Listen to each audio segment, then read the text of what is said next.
দেশ জুড়ে আবারও নিজের থাবা বসাচ্ছে করোনা। নতুন করে করোনা সংক্রমণ বাড়ছে এ রাজ্যেও। করোনা সংক্রমণের বাড়বাড়ন্ত ঘিরে চিন্তার ভাঁজ পড়েছে প্রশাসনের কপালে। বিগত দিনের করোনা সংক্রমণের পুনরাবৃত্তি রুখতে এবার আগে ভাগেই নির্দেশিকা জারি করল নবান্ন। সংক্রমণ ঠেকাতে নির্দেশিকায় বেশ কিছু গুরুত্বপূর্ণ বিষয়ে নজর দেওয়া হয়েছে। অন্যদিকে বেলেঘাটা আইডিতে করোনা আক্রান্ত হয়ে আরও একজনের মৃত্যু হয়েছে বলে খবর।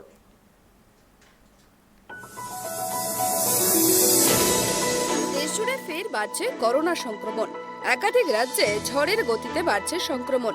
করোনা সংক্রমণ যেভাবে বাড়ছে তাতে প্রশাসনের কপালেও চিন্তার ভাঁজ পড়েছে।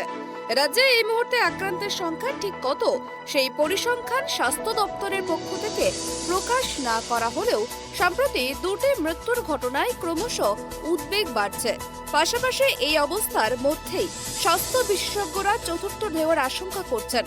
এই পরিস্থিতি নিয়ে সোমবারই মন্ত্রিসভার বৈঠকে আলোচনা হয়। আর মঙ্গলবার করোনা সংক্রমণের পুনরাবৃত্তি ঠেকাতে নবান্নের পক্ষ থেকে জারি করা হয়েছে একটি বিজ্ঞপ্তি। করোনার উপসর্গ খুব ভয়ঙ্কর না হলেও আগে থেকেই সাবধানতা নিতে চাইছেন রাজ্য প্রশাসন। তাই নির্দেশিকায় বেশ কিছু বিষয়ে গুরুত্ব দেওয়া হয়েছে। ঠিক কি বলা হয়েছে নির্দেশিকায়? প্রথমত, ভিড় জায়গায় এড়িয়ে যাওয়ার কথা বলা হয়েছে। বিশেষত শিশু ও বয়স্কদের ক্ষেত্রে অতিরিক্ত সাবধানতা অবলম্বন করা প্রয়োজন। দ্বিতীয়ত, নির্দেশিকায় বলা হয়েছে যেখানে লোক বেশি থাকবে সেখানে প্রবেশের আগে অবশ্যই মাস্ক পরুন। তৃতীয়ত, হাত সাবান দিয়ে ধোয়া বা স্যানিটাইজার ব্যবহার করা অভ্যাস করুন। চতুর্থ, নির্দেশিকায় বলা হয়েছে হাঁচি বা কাশির সময় রুমাল দিয়ে মুখ ঢেকে রাখতে হবে। 5 নম্বরে বলা হয়েছে যারা অন্য কোনো রোগে ভুগছেন অথবা বয়স্ক কিংবা অন্তঃসত্ত্বা তাদের সাবধানে থাকতে হবে। জ্বরে আক্রান্ত এমন ব্যক্তিদের কাছ থেকে দূরে থাকতে হবে। এও বলা হয়েছে কোভিডের প্রিকশন ডোজ না নেওয়া হয়ে থাকলে অবশ্যই নিন। রাজ্যের নির্দেশিকায় বলা হয়েছে জ্বর, গলা ব্যথা, সর্দি বা কাশি উপসর্গ দেখা দিলে অবশ্যই কোভিড পরীক্ষা করানো জরুরি। পাশাপাশি করোনা আক্রান্ত হলেও অন্তত 1 সপ্তাহ নিজেকে আলাদা রাখতে হবে এবং শ্বাসকষ্ট দেখা দিলে অতি অবশ্যই হাসপাতালে যাওয়া বাধ্যতামূলক।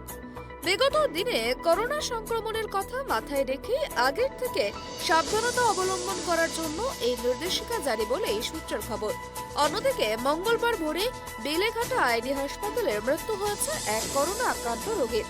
মৃত মন্টু রামবার দক্ষিণ 24 পরগনার মথুরাপুরের বাসিন্দা ছিলেন এবং তার বয়স হয়েছিল 69 বছর। এ নিয়ে 2 সপ্তাহে দুজনের মৃত্যু হয়েছে বলে এই সূত্রের খবর, যার ফলে করোনা সংক্রমণ নিয়ে বাড়ছে উদ্বেগ। গৌতম পাল, রাজীব দত্তের রিপোর্ট, ট্রাইব টিভি।